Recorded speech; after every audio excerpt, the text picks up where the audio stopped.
야, 저놈들 뭐야? 진짜 들이받잖아. 그러니까 벨트 하시라고 했습니다. 장마가 서울을 통째로 씻어내리던 밤이었습니다. 강남의 골목은 늘 번쩍거리지만 비 오는 날은 더 잔인해요. 네온은 물에 번지고 사람 발소리는 젖은 아스팔트에 툭툭 끊겨 떨어집니다. 그 사이 처마 끝에 매달린 빗물이 일정한 박자로 떨어지고 있었지요. 저는 그 처마 아래서 가방을 열고 젖은 책을 꺼냈습니다. 전공서적이었습니다. 원서였고 종이는 한 번 젖으면 다 망가집니다. 손끝으로 페이지를 넘기니 물먹은 종이가 묵직하게 들러붙었어요. 인쇄 잉크 냄새 대신 눅눅한 비 냄새가 먼저 올라왔습니다. 아이고, 이걸 왜 들고 나왔을까? 혼잣말이었습니다. 누구 들으라고 한 말도 아니었지요. 그 책을 들고 다니는 이유는 하나였습니다. 저는 오성재입니다. 32. 대리기사 일을 하지만 원래는 기계를 만지던 사람이었어요. 정확히 말하면 만지던 사람이 아니라 만질 수밖에 없던 사람이었습니다. 손이 그쪽으로 굳어버렸거든요. 사람 인생이란 게 그렇습니다. 어느 날은 연구실에서 커피를 마시며 도면을 보다가 어느 날은 비 맞은 골목에서 콜 하나를 기다립니다. 저는 그 사이 어딘가에서 떨어져 나온 사람이었지요. 비는 점점 굵어졌습니다. 휴대폰 화면에 대리앱이 떠 있었지만 콜은 뜸했습니다. 강남의 밤은 화려한데 대리기사의 밤은 늘 비슷합니다. 기다림이 길어지고 발이 차가워지고 허리가 뻐근해집니다. 그리고 마음이 조용히 마릅니다. 제가 여기까지 오게 된 이야기를 누가 묻는 사람은 없었습니다. 하지만 제 안에서는 늘 같은 장면이 반복됐지요. 협력사 연구소, 현장 테스트, 납품 일정, 그리고 어느 날 갑자기 내려온 통보. 오성재 씨, 당신 자료 유출 의심 정황이 나왔어요. 저요? 제가요? 조사 결과 나왔으니까 오늘부로 출입증 반납하세요. 그때 저는 화를 내기보다 멍했습니다. 억울함보다 먼저 맥이 풀렸어요. 내가 만든 게 내 손을 떠나면 그 다음은 내 영역이 아니었거든요. 그런데 그 내 영역이 아님이라는 말이 누군가에겐 가장 쉬운 칼이 됩니다. 자르기 딱 좋은 목이 되지요. 그날 이후 제 이름은 현장 명단에서 사라졌습니다. 전화는 안 받히고 추천서는 나오지 않았습니다. 아는 사람이 없다는 게 이런 거구나 싶었지요. 결국 저는 운전대를 잡았습니다. 낮엔 막리를 하고 밤엔 대리를 탔어요. 기계 대신 사람의 속도를 읽는 일로 바뀐 겁니다. 그날도 마찬가지였습니다. 저는 빗속에서 콜을 기다렸습니다. 그런데 골목 저쪽 끝에서 검은색 세단이 조용히 미끄러져 들어왔습니다. 엔진 소리도 거의 없었어요. 도로 위를 달리는 차가 아니라 물 위를 뜨는 배 같았습니다. 잠시 뒤 정장 차림의 남자 둘이 뒷문을 열었습니다. 그리고 술에 절은 노인을 부축하더니 거의 밀어넣듯 뒷좌석에 태웠습니다. 노인의 머리가 푹 꺾이고 넥타이가 반쯤 풀려 있었지요. 얼굴은 붉었고 눈은 반쯤 감겨 있었습니다. 딱 봐도 세상에서 제일 안전한 사람처럼 보이는 타입이었습니다. 주위가 알아서 길을 열어주는 사람 말입니다. 그때 우두머리처럼 보이는 수행원이 저를 발견하더군요. 비를 뚫고 손가락질을 했습니다. 목소리가 골목을 갈랐지요. 거기 대리기사 맞지? 빨리 와요. 네, 갑니다. 저는 가방을 메고 뛰었습니다. 빗물이 목덜미로 타고 들어왔고 셔츠가 등을 붙잡았습니다. 차 앞에 도착하자 수행원이 제 가슴팍으로 스마트키를 툭 던졌습니다. 아주 가볍게요. 사람이 사람을 던질 때처럼요. 이 차 회장님 모시는 차예요. 기스 하나라도 내면 알죠? 알겠습니다. 조심하겠습니다. 그 남자는 제 대답엔 관심이 없었습니다. 문을 쾅 닫고 사라졌습니다. 저는 운전석에 앉았습니다. 차 안은 따뜻했고 가죽 냄새가 났습니다. 바깥은 물이 쏟아지는데 안은 너무 조용했어요. 이런 차는 늘 그렇지요. 주인만 편하면 되는 차입니다. 그런데 제가 시동을 걸려는 순간 손이 멈췄습니다. 스마트키가 손바닥 위에서 아주 미세하게 흔들렸습니다.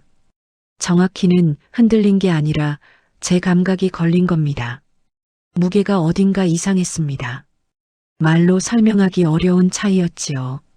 하지만 저는 그 차이를 아는 사람이었습니다. 부품 한 개의 무게가 달라지면 조립 공정에서 바로 티가 납니다. 사람은 속여도 무게는 속이지 못하거든요. 저는 키를 손가락으로 굴려봤습니다. 플라스틱 이음새를 손톱으로 긁으니 아주 얇은 틈이 걸렸습니다. 억지로 숨겨놓은 것 같은 느낌이었어요. 정교하게 만든 제품이 아니라 급하게 끼워 넣은 느낌 말입니다. 뒷좌석에서 회장으로 보이는 노인이 끙소리를 냈습니다.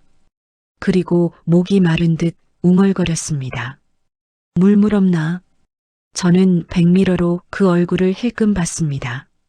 눈은 풀려 있었고 입은 반쯤 벌어져 있었습니다. 술 냄새가 앞좌석까지 밀려왔지요. 보통 대리기사라면 그 순간 생각합니다. 빨리 출발해서 내려드리자. 그래야 일이 끝나니까요. 하지만 저는 달랐습니다. 저는 키를 내려다보며 낮게 말했습니다. 회장님, 지금은 출발하면 안 됩니다. 노인이 고개를 겨우 들더군요. 눈이 좁아지고 얼굴에 짜증이 올라왔습니다. 뭐야, 너 누구야? 빨리 시동 걸어. 이야기가 마음에 드셨다면 지금 바로 구독과 좋아요 버튼을 눌러주세요. 여러분의 좋아요 하나하나가 이야기를 만드는데 큰 힘이 됩니다. 그리고 지금 이 이야기를 어디서 들으시나요? 출근길 지하철에서 집안일 하시면서 아니면 산책하시면서 들으시나요? 댓글로 알려주시면 정말 감사하겠습니다. 그럼 이제 이야기를 이어가겠습니다. 시동 거는 순간 위치가 잡힐 수 있습니다. 헛소리 하지 말고 키 안에 뭔가 들어 있습니다. 순정이 아닙니다. 그 말이 끝나자마자 골목 입구 쪽에서 빛이 번쩍였습니다. 검은 SUV 몇 대가 헤드라이트를 켰다 껐다 반복했습니다. 마치 신호처럼요. 그 빛이 비에 반사돼 골목 벽면에 불길한 그림자를 만들었습니다. 저는 그 순간 확신했습니다. 오늘 밤은 평범한 콜이 아니었습니다. 회장이라는 노인이 술에 취해 있는 것도, 이 차가 조용히 들어온 것도, 수행원이 키를 던지듯 준 것도 다 이유가 있었습니다. 저는 숨을 한번 고르고 키를 더 꽉 쥐었습니다. 아직 아무 일도 일어나지 않았습니다. 하지만 곧 모든 일이 시작될 거라는 예감이 들었지요. 그리고 그 예감은 이상하게도 틀린 적이 없었습니다. 마지막으로 저는 조용히 덧붙였습니다. 목소리는 낮았지만 단정했습니다. 회장님, 안전벨트부터 하시는 게 좋겠습니다. 비는 계속 내렸습니다. 골목은 좁았고 검은 차들은 이미 입구를 막고 있었지요. 제가 들고 있는 건 작은 스마트키 하나뿐이었습니다. 그런데도 이상하게 제 손이 떨리진 않았습니다. 이런 밤에는요, 사람이 살아남는 방식을 선택하게 됩니다. 그리고 저는 그 선택을 이미 해버린 상태였습니다. 골목 입구에서 번쩍이던 헤드라이트가 한 번 더 꺼졌다 켜졌습니다. 비는 더 굵어졌고 빗소리는 차 지붕을 두드리며 북소리처럼 울렸습니다. 저는 스마트키를 손바닥 위에 올려두고 숨을 길게 뽑았습니다. 이 상황에서 가장 위험한 건 빨리 움직이자는 마음이었습니다. 서두르면 꼭 실수를 하거든요. 뒷좌석의 회장님은 술 기운에 짜증이 치밀어 오른 얼굴이었습니다. 눈꺼풀은 무겁게 처졌는데 목소리만은 높았습니다. 야, 너 지금 나 협박하냐? 출발 안 하면 당장 바꿔치기 할 줄 알아. 협박 아닙니다. 확인입니다. 뭘 확인해? 키가 어쨌다고? 무게가 다릅니다. 순정 키가 아닙니다. 그걸 내가 어떻게 알아? 대리기사 주제에. 대리기사 주제에. 그 말이 칼처럼 들어왔지만 저는 표정부터 다잡았습니다. 감정이 올라오면 손이 흔들립니다. 손이 흔들리면 오늘은 끝입니다. 저는 키의 이음새를 다시 긁었습니다. 틈이 더 명확해졌습니다. 플라스틱 안쪽에 뭔가 억지로 들어간 느낌. 중심이 뒤로 쏠려 있었습니다. 그때 사이드 미러에 검은 SUV가 더 가까워진 게 보였습니다. 골목을 막아선 게 아니라 좁혀 들어오는 거리였습니다. 회장님이 제 손을 노려보며 으르렁거렸습니다. 시동 걸어. 내가 책임진다. 시동 거는 순간 회장님 위치가 찍힙니다. 그럼 어쩌라고. 키를 분해합니다. 미쳤어? 그걸 왜 부숴? 저는 대답 대신 키를 두 손으로 비틀었습니다. 우직하고 플라스틱이 갈라지며 안쪽이 드러났습니다. 작은 칩이 보였지요. 크기는 콩알만 했습니다. 그게 오늘 밤 회장님 목에 걸린 올감이었습니다. 회장님이 숨을 삼키며 낮게 말했습니다. 그게 뭐야? 발신기입니다. 누가 회장님을 뒤따르고 있습니다. 제가 창문을 살짝 내리고 칩을 골목 하수구 쪽으로 던지는 순간이었습니다. 밖에서 굉음이 터졌습니다. SUV들이 동시에 달려들었습니다. 쾅 하고 차 옆을 들이받는 소리가 났고 차체가 크게 흔들렸습니다. 회장님이 비명을 질렀습니다. 아, 저놈들 뭐야? 진짜 들이받잖아. 그러니까 벨트 하시라고 했습니다. 너 지금 말이 나와? 말 나옵니다. 지금은 살아야 하니까요. 저는 엑셀을 밟았습니다. 세단이 젖은 노면 위에서 미끄러지며 180도로 돌아나갔습니다. 골목벽이 눈앞에 확 다가왔다가 다시 뒤로 밀려났습니다. 추격 차량의 헤드라이트가 백미러에 가득 찼습니다. 빛이 아니라 위협이었습니다. 우리는 겨우 골목을 빠져나와 큰 길로 진입했습니다. 그때였습니다. 계기판이 붉게 전멸했습니다. 경고음이 미친 듯이 울렸습니다. 내비 화면엔 시스템 오류가 떠 있었습니다. 그리고 핸들이 제 손을 떠났습니다. 차가 갑자기 오른쪽으로 꺾였습니다. 가로수가 눈앞으로 다가왔습니다. 저는 이를 악물고 핸들을 잡아당겼지만 차는 말을 듣지 않았습니다. 회장님이 얼굴이 하얗게 질려 소리쳤습니다. 핸들이 왜 이래? 너 뭐 했어? 죽을래? 제가 한 거 아닙니다. 해킹입니다. 해킹? 말이 되냐? 브레이크도 안 먹힙니다. 회장님이 손잡이를 붙잡고 버둥댔습니다. 차 안 공기가 순식간에 뜨거워졌습니다. 숨이 가빴고 손바닥엔 땀이 차올랐습니다. 하지만 저는 공포를 작동 가능한 판단으로 바꾸려 했습니다.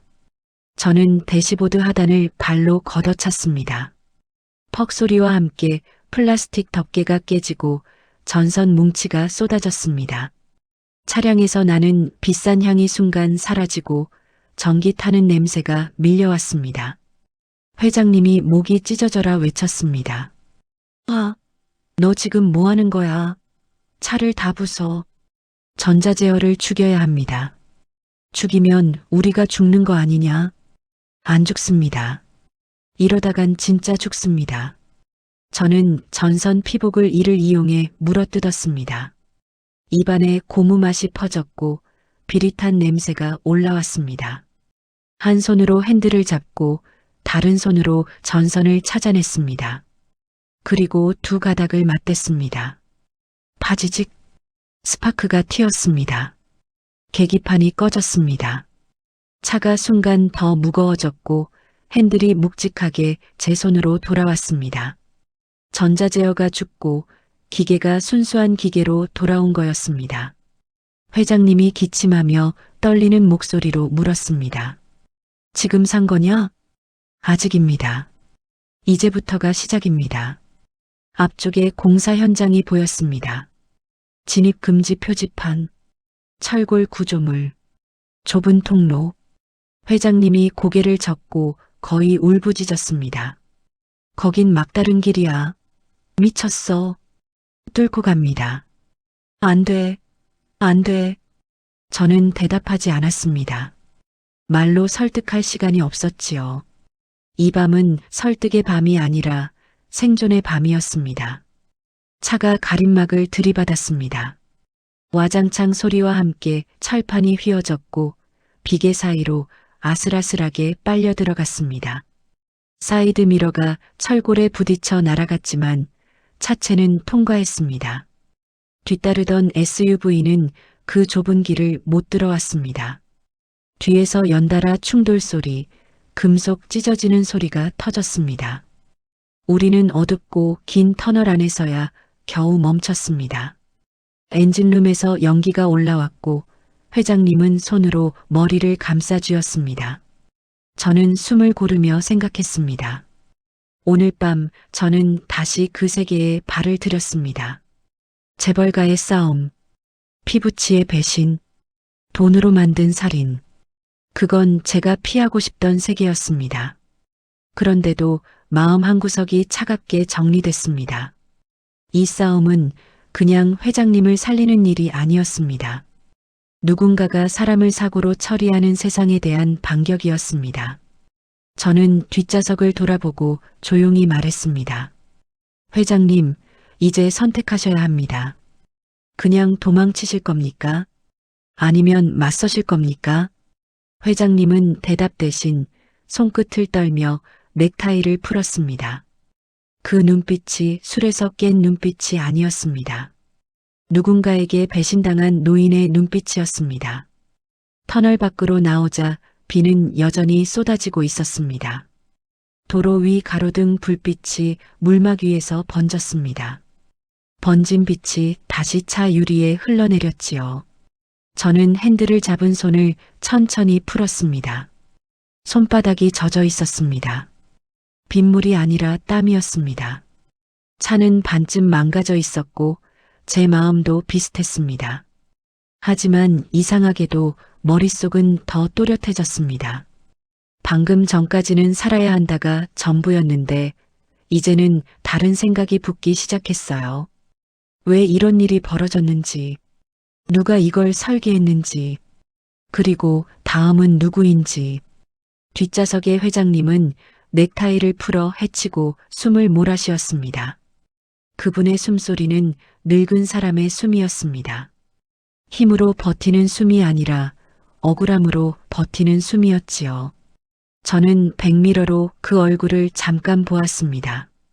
술 기운이 빠지며 눈빛이 바뀌고 있었습니다. 소리치는 눈이 아니라 계산하는 눈으로요. 자네 이름이 뭐라고 했지? 오성재입니다. 오늘 일 누가 시킨 건지 감이 오나? 감은 있습니다. 확신은 아직 없습니다. 말을 길게 하고 싶지 않았습니다. 제가 말을 길게 하는 순간 감정이 묻어나올 것 같았거든요. 저는 아직 감정을 붙들고 있을 여유가 없었습니다. 감정은 조금만 풀려도 사람을 엉뚱한 선택으로 몰고 갑니다. 회장님은 한참 말이 없었습니다. 그러다 갑자기 제가 모르는 주소를 불렀습니다. 성북동, 낡은 빌라. 비 오는 밤에 어울리지 않는 단어였습니다. 거기로 가세. 지금은 내 집으로는 못 가. 알겠습니다. 차는 언덕을 기어 올라갔습니다. 밖에서 보면 그냥 오래된 붉은 벽돌 빌라였습니다. 담쟁이 덩굴이 벽을 잡고 늘어져 있었고 창문은 몇 개나 꺼져 있었습니다. 사람 사는 흔적이 없는 건물 같았지요. 그런데 주차장 셔터가 열리는 순간 공기가 달라졌습니다. 안쪽은 요새였습니다. 조명은 눈이 시릴 만큼 밝았고 문은 두꺼운 방탄문이었습니다. 비와 흙탕물이 묻은 제 운동화가 갑자기 부끄러워졌습니다. 저는 문 앞에서 망설였습니다. 그 망설임은 예의가 아니라 경계였습니다. 이 문을 넘어가면 저는 다시 되돌아오기 어렵습니다. 회장님이 낮게 말했습니다. 들어오게. 신발 더럽다고 뭐라 할 사람 없어. 저는 한 발을 들였습니다. 엘리베이터는 지하로 내려갔습니다. 숫자가 내려갈수록 귀가 멍해졌습니다. 이건 단순한 집이 아니었습니다. 숨겨둔 삶의 공간이었습니다. 누군가로부터 도망치기 위해 만든 공간. 그 말은 곧 회장님이 혼자서도 자기 집을 못 믿는다는 뜻이었지요. 지하의 방은 통제실처럼 생겼습니다. 벽면 스크린이 켜지며 제 얼굴이 커다랗게 떠올랐습니다. 제 이름, 나이, 이력, 그리고 기술 유출 의혹이라는 문장이 빨간 글씨로 박혀 있었습니다.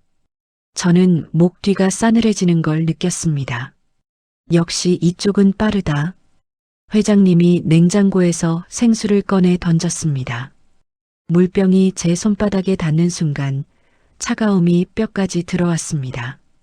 대리기사로 쓰기엔 자네가 너무 비싸군. 비싸진 않습니다. 그냥 버려진 겁니다. 억울하겠지. 억울하면 뭐합니까? 세상은 증거보다 줄이 먼저인데. 그 말이 제 입에서 나왔다는 게 조금 놀라웠습니다. 저는 원래 이렇게 말하는 사람이 아니었거든요. 하지만 오늘 밤은 제 속에 쌓인 것들이 자꾸 밖으로 나오려 했습니다. 회장님은 저를 오래 보더니 갑자기 다른 말을 꺼냈습니다. 거래하세. 거래요? 내 목숨을 지켜주게. 대신 자네 누명 내가 벗겨주지. 그 순간 제 가슴이 철렁 내려앉았습니다. 누명. 그 단어는 제 인생에서 가장 깊은 곳을 찔렀습니다.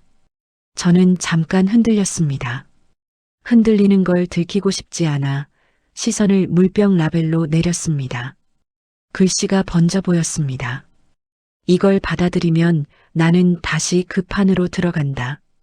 거절하면 나는 계속 여기다. 저는 고개를 저었습니다. 죄송합니다. 저는 더 이상 엮이고 싶지 않습니다. 오늘 일은 없던 걸로 하겠습니다.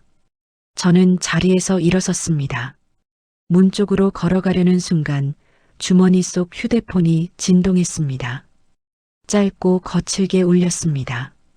화면을 보자마자 숨이 목에 걸렸습니다. 병원, 원무과, 수술비 미납 3차, 금일 내 미납시 퇴원 조치. 글자가 눈에 박혔습니다. 저는 한동안 움직이지 못했습니다. 몸이 아니라 생각이 굳었습니다. 머릿속에서 계산이 돌아갔습니다. 오늘 대리비, 이번 달 밀린 월세, 여동생 검사비, 재활치료비, 전부 합쳐도 모자랐습니다. 내가 여기서 돌아서면 동생은 끝이다. 내가 여기서 버티면 나는 끝일 수도 있다. 손이 떨렸습니다. 물병이 아니라 휴대폰이 흔들렸습니다. 저는 이를 악물었습니다. 울고 싶지 않았습니다. 그런데 그보다 더 싫은 게 있었습니다. 못해주었다는 죄책감이었습니다. 가족 앞에서 생기는 그 죄책감은 나이 들어서도 사람을 갉아먹지요. 그때 뒤에서 회장님 목소리가 들렸습니다. 아주 낮고 이상하게도 담담했습니다. 가족이 있나 보군. 네. 돈이 필요하겠지. 네. 그럼 선택은 끝났네. 저는 천천히 돌아섰습니다. 회장님 앞에 테이블 위에 계약서 한 장이 놓였습니다. 종이 한 장인데 무게가 돌덩이 같았습니다. 저는 펜을 들었습니다. 서명란 위에서 펜 끝이 잠깐 멈췄습니다. 머릿속에서는 계속 같은 문장이 울렸습니다. 이건 일이다. 감정이 아니다. 내가 할 수 있는 일이다. 동생을 살리고 나도 살아남는다. 저는 서명했습니다. 그리고 숨을 깊게 들이마신 뒤 조건을 말했습니다. 약속 지키십시오. 그리고 보안 권한을 제게 주십시오.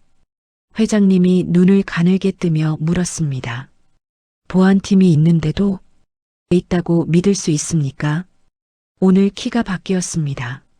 차가 해킹됐습니다. 이 집도 안전하다고 장담 못합니다. 회장님은 잠깐 침묵하다가 고개를 끄덕였습니다. 그 고개 끄덕임이 저를 더 깊은 곳으로 밀어넣는 문장처럼 느껴졌습니다. 좋아. 자네 방식대로 하게. 저는 방 한쪽으로 걸어가 메인 차단기를 내려버렸습니다. 불빛이 꺼지고 스크린이 꺼지고 감시 장비가 죽었습니다. 순간 방 안이 조용해졌습니다. 진짜 조용해졌습니다. 살아있는 소리만 남았지요. 빗소리, 숨소리, 심장소리. 저는 먼지가 쌓인 아날로그 유선 전화기를 들어 테이블 위에 내려놓았습니다. 이제부터 이 방에서 외부와 통하는 건 이거 하나입니다. 디지털은 다 뚫립니다. 회장님이 씁쓸하게 웃었습니다. 내가 이런 꼴로 살 줄은 몰랐군. 회장님만 그런 게 아닙니다. 저도 몰랐습니다. 그 순간 제 머릿속에 아주 불길한 생각이 스쳤습니다. 이 정도 판이면 상대는 이미 내 이름도 알고 있을 것이다. 내 가족을 건드릴 수도 있다. 저는 휴대폰 화면을 다시 봤습니다. 병원 문자. 그 문자가 마치 시간 제한처럼 느껴졌습니다. 이 싸움의 목적이 흔들리기 시작했지요. 회장님의 목숨만이 아니라 제 가족의 시간도 함께 달리고 있었습니다. 저는 속으로 말했습니다. 이제부터는 한 번도 지지 말자. 한 번만 삐끗하면 누군가는 죽는다. 밖에서 비가 더 세게 내렸습니다. 그리고 저는 알았습니다. 계약서에 적힌 잉크가 마르기도 전에 누군가가 다음 수를 두고 있을 겁니다. 그 수는 아마 제가 가장 숨기고 싶은 곳을 향해 올 겁니다. 태양그룹 본사 건물은 낮에도 차가운 곳이었지만 밤이 되면 더 무섭습니다. 불이 꺼진 복도는 길게 늘어나고요. 에어컨 바람은 사람 숨결까지 훔쳐갑니다. 저는 작업복 차림으로 지하로 내려갔습니다. 공구 가방을 들고요.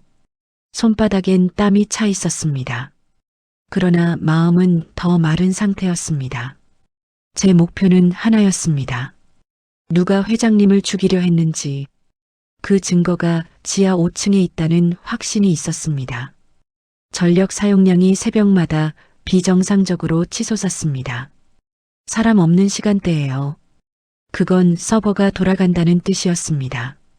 숨겨진 서버, 숨겨진 돈, 숨겨진 칼날.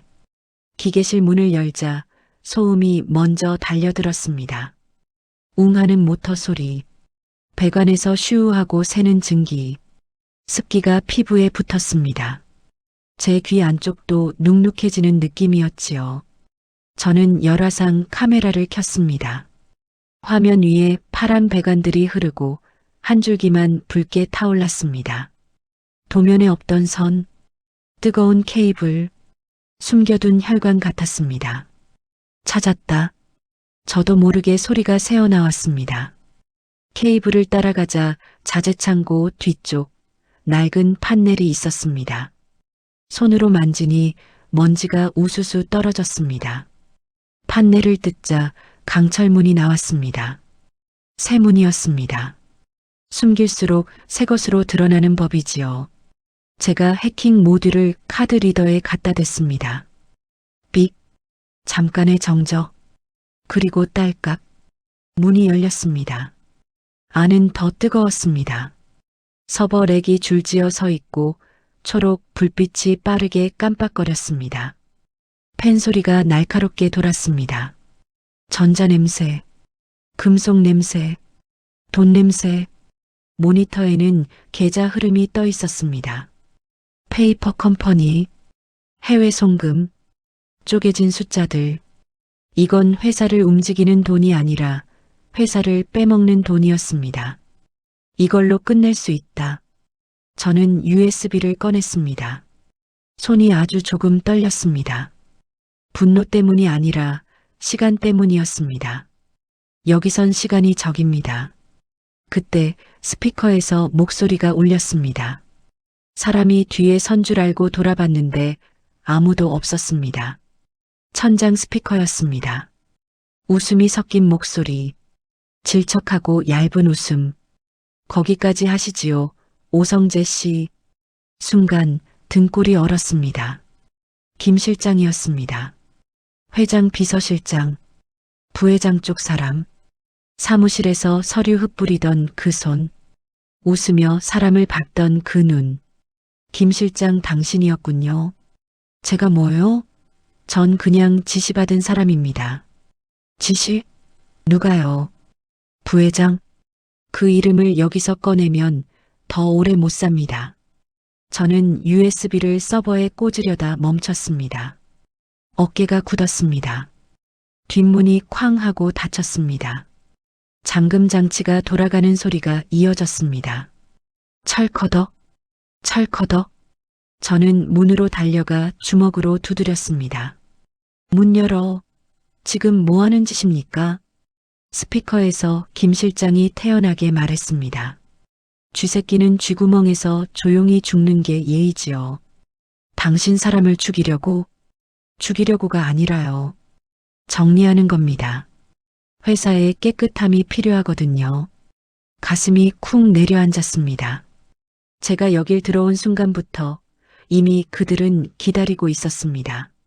제가 똑똑하다고 생각한 그 추적이 사실은 유도였을 수도 있었습니다.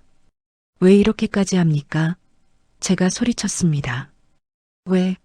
김 실장이 웃었습니다. 세상은 원래 그래요.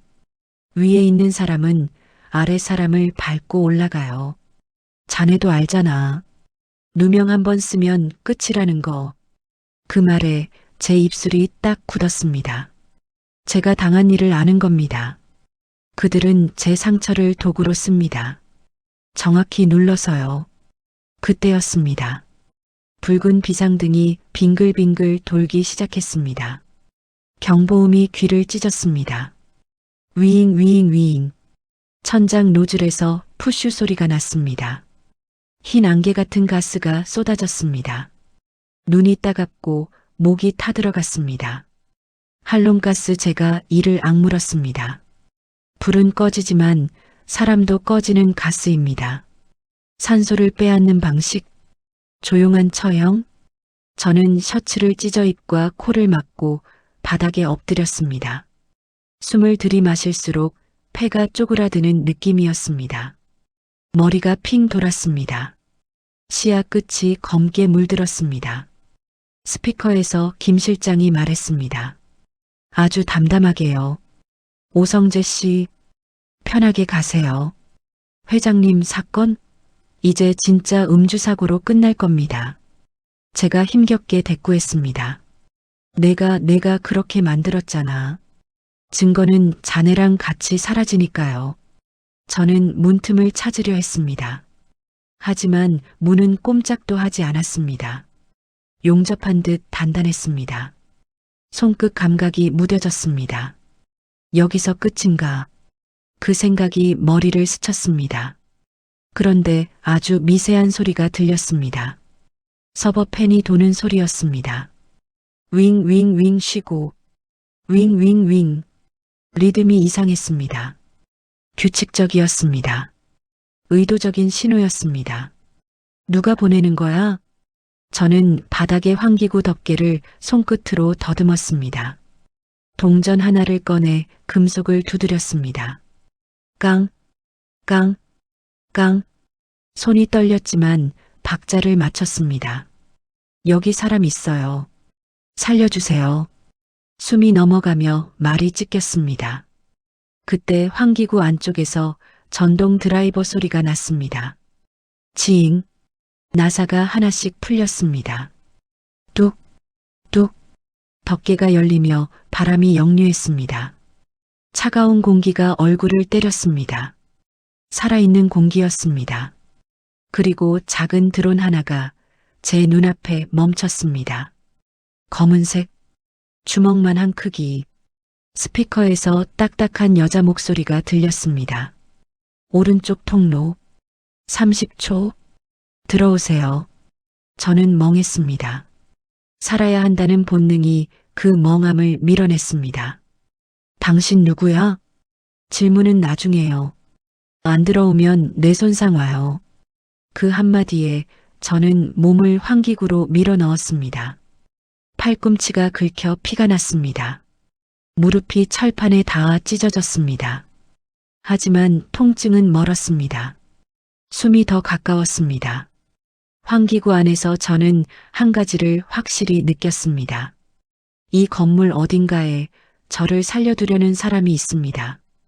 회장님 편인지 제 편인지 아직 모릅니다. 하지만 적이 아니라는 건 확실했습니다. 제가 통로를 기어가며 마지막으로 떠올린 건 여동생 얼굴이었습니다. 병원 문자, 퇴원 조치, 시간은 계속 줄고 있었습니다. 이제는 도망만 치면 안 된다. 내가 봤던 것을 반드시 밖으로 꺼내야 한다. 뒤쪽에서 멀리 문을 부수는 소리가 들렸습니다. 김 실장 패거리들이 들어온 겁니다. 그리고 김 실장의 목소리가 찢어지듯 울렸습니다. 시체 확인해. 반드시 확인해. 저는 이를 악물고 더 깊이 기어갔습니다.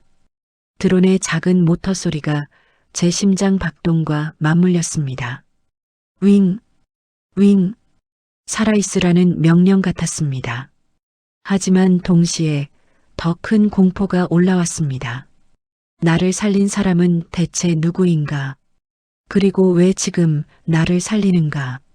그 의문이 제 가슴 속에서 크게 부풀었습니다. 비가 그친 뒤의 도시는 이상하게 조용합니다. 젖은 아스팔트에서 올라오는 냄새가 먼저 코를 스치고요. 가로등 불빛은 물기 위에 얇게 눌러앉아 마치 억지로 웃는 얼굴처럼 번져 보입니다. 저는 그 조용함 속에서 한참을 서 있었습니다. 사건이 끝났다는 실감이 몸보다 늦게 따라오더군요. 숨을 들이마실 때마다 아직도 목이 아팠습니다. 지하 5층 서버실의 가스 냄새가 폐 깊은 곳에 남아있는 것 같았습니다. 문이 닫히고 산소가 사라지던 그 순간, 사람이 얼마나 쉽게 정리될 수 있는지 저는 똑똑히 봤습니다. 뉴스 한 줄이면 끝나는 방식, 사고 처리, 음주운전, 심정지, 그럴듯한 단어들이 진실을 덮는 속도는 생각보다 빠르지요. 그런데 더 무서운 건 따로 있었습니다. 그들이 저를 죽이려 한 이유가 제가 나쁜 일을 해서가 아니라 제가 봤기 때문이라는 사실이었습니다. 눈으로 확인한 사람, 손으로 만져본 사람, 그런 사람은 그들 세계에서 제일 거추장스러운 존재가 됩니다. 그날 이후 제 심리는 조용히 변했습니다. 예전에 저는 억울함을 삼키고 도망치는 쪽을 택했습니다. 살아남는 게 우선이었으니까요. 하지만 이제는 달랐습니다. 도망쳐서 살아도 결국 삶이 내 것이 아니면 그건 살아있는 게 아니더군요. 회장님은 안전가옥에서 저를 보며 한숨을 쉬었습니다. 예전 같았으면 그 한숨이 권력자의 피곤함으로 보였을 겁니다. 그런데 그날은 달랐습니다. 그 한숨은 늙은 아버지의 배신감이었습니다. 자식에게서 가장 먼저 등을 맞는 사람의 얼굴이었습니다. 저는 그 얼굴을 보며 낯설게 공감했습니다. 가족이라는 이름이 사람을 지켜주는 줄 알았는데 때로는 가장 깊게 찌르는 칼이 되지요. 저는 여동생 생각을 했습니다. 병원에서 온 문자 한 줄이 제 인생을 다시 굴리기 시작했지요. 수술비, 미납, 퇴원 조치, 그 문장은 단순한 비용 안내가 아니었습니다. 당신이 선택하지 않으면 누군가는 망가진다는 통보였습니다. 그래서 저는 계약서에 사인을 했고 그 순간부터 제 선택은 단순히 돈이 아니게 됐습니다. 살릴 사람이 생기면 사람은 겁을 내면서도 앞으로 가더군요. 제가 환기구로 빠져나오던 밤 작은 드론이 저를 이끌었습니다.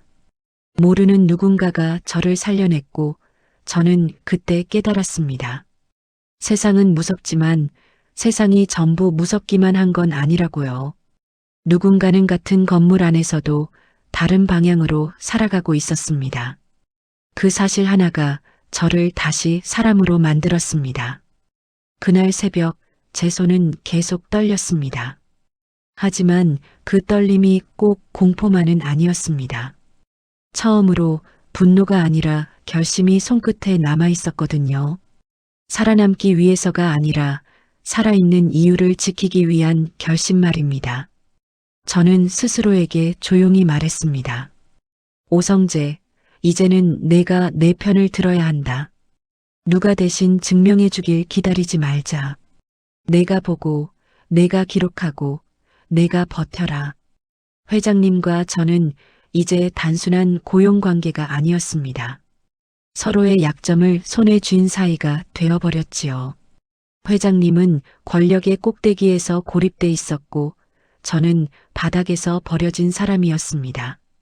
그런데 아이러니하게도 그 두 사람이 같은 공포를 공유하게 됐습니다. 내가 믿은 사람이 나를 해칠 수 있다는 공포요. 그 공포는 나이를 가리지 않습니다. 가진 것도 가리지 않습니다. 다만 제가 한 가지는 확실히 알게 됐습니다. 용서는 쉽게 입에 올릴 말이 아니라는 것. 누군가를 용서하는 건 상대를 편하게 해주는 행위가 아니라 내가 더 이상 그 일에 묶여 살지 않겠다는 선언에 가깝습니다. 저는 아직 용서까지는 못했습니다. 하지만 증오만으로는 끝까지 못 간다는 것도 알았습니다. 증오로 달리면 언젠가 내 심장이 먼저 멈추니까요. 그래서 저는 목표를 바꿨습니다. 그들을 무너뜨리는 것만이 목적이 아니라 다시는 누군가가 같은 방식으로 정리되지 못하게 만드는 것. 그게 제 싸움의 이유가 되어야 했습니다. 제가 가진 건 거창한 정의감이 아니라 한번 누명을 써본 사람의 감각이었습니다. 그 감각은 거짓말을 잘 알아봅니다. 사람이 꾸민 말과 사건이 남긴 흔적의 차이를요. 마지막으로 저는 창밖을 봤습니다. 비가 멈춘 도로 위 신호등이 초록으로 바뀌어 있었습니다. 초록불은 늘 똑같이 켜지는데 그걸 갈 수 있는 신호로 받아들이는 사람은 결국 자기 마음을 결정한 사람뿐이더군요. 저는 천천히 숨을 내쉬었습니다. 그리고 아주 짧게, 정말 짧게 말했습니다. 이제 제 차례입니다. 누가 들었는지, 누가 안 들었는지는 중요하지 않았습니다. 중요한 건 제가 그 말을 제 귀로 들었다는 사실이었습니다. 그 한마디가 다음 장으로 저를 끌고 갈 겁니다. 더 깊은 진실, 더 직접적인 충돌, 그리고 제가 가장 두려워하는 선택. 하지만 한 가지는 확실합니다. 사람은 태어나서 몇 번 자기 인생의 운전대를 진짜로 잡는 순간이 옵니다. 저에게 그 순간은 비가 그친 뒤 찾아왔습니다.